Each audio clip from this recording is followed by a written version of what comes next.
A very good morning. Thanks for clicking on to the Wednesday edition of Vogan's US Outlook. A lot of winter weather coming up for the northeastern half of the country, but it's big drops and then big rises in temperature through the New Year period, particularly so for the coastal cities stretching from DC even up towards the Boston area. Although I think that there's more likelihood of colder air and therefore more frozen precipitation here.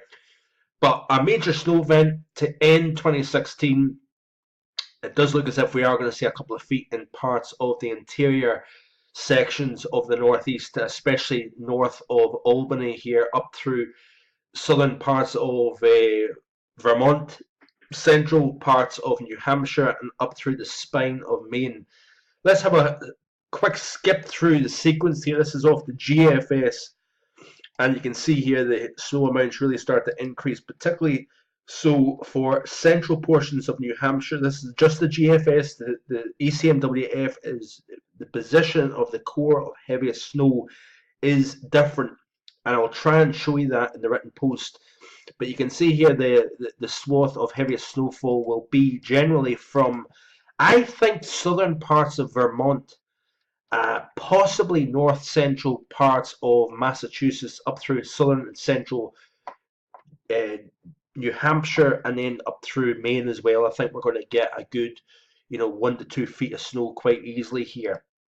But significant snow, not just with this system, but we are also going to be talking about a lot of winter starting to gain strength as we push through the opening week of January. Like I alluded to in yesterday's video and post, we do have the high level prospect now of a major Arctic outbreak to come down the first week of January.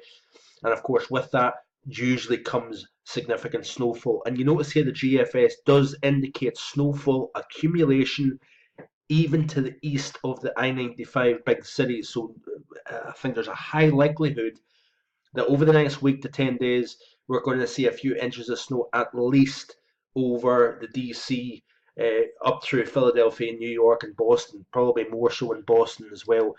But certainly up across the ski country of upstate New York, New England, this is going to be a superb open to New Year, and we're going to just continue to build on that given the weather pattern that we've got. But you can see here that the modelling is showing significant, huge amounts of snowfall over the interior part of the northeast. Not so much over the coastal areas, but we are going to see a fight between with the warm water here off the coast, cold air coming in.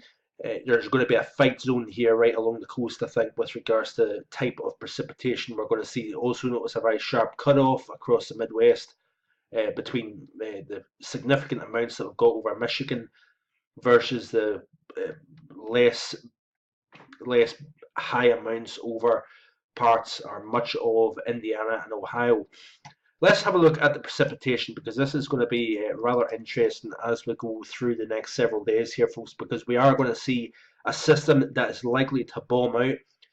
We do have the main feature eventually pushing up through the Great Lakes region, and then we'll have a coastal feature that pops, and then that really winds up.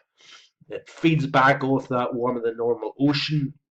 We're going to really tighten the wind field here, and that is why, look at this here, right? So over a 6 hour period, the system is sitting on the southern shore of Cape Cod. 6 hours later, the model has it on the mid-Maine coast at 979 millibars. So that is a very significant drop in pressure here. And of course, you're going to have gale force, possibly near hurricane force winds blowing across northern parts of New England with this, coupled with heavy snowfall. You're going to have blizzard conditions. You're going to have several foot drifts, and a scene that is not that dissimilar to what we've seen in North Dakota during Christmas Day. So this is going to be a major feature as it pushes up through New England here. The position of that low is crucial for the heaviest snowfall in the western flank over the higher elevations. We're going to see upslope amounts. It wouldn't surprise me, given the overall dynamics, the warm ocean injecting a lot more moisture into the system. We've got plenty of Arctic on the western side that this system is pulling in from Canada. Wouldn't surprise me if we see some 40 plus inches of snow, given the overall setup here. And then we get a strong blast of northwesterly winds. We've got a significant shot of cold air that comes in during Friday, and then we start to see, if you notice here, the isobars start to change to a more southwesterly direction, and therefore we're going to start to see the temperatures rising significantly 24 hours later. Now, we are going to hold on to enough cold air across New England here, where the snow melt will not be particularly significant. But you notice here we'll have precipitation. The next system comes through during the New Year's Day period.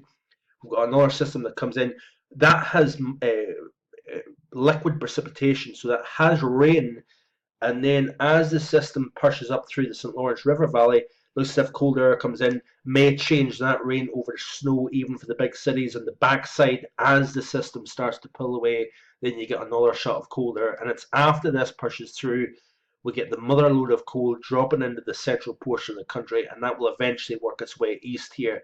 Exactly how long this lasts, um, still open to question. The models this year has been a nightmare with regards to the forecast models. They've been really struggling in the medium range. Sometimes you get years where the modeling is very good, very accurate, and other times, because of the complexity of the atmosphere and the dynamics in place, not just locally but across the hemisphere, the models have a harder time determining what is going to take place in any given area.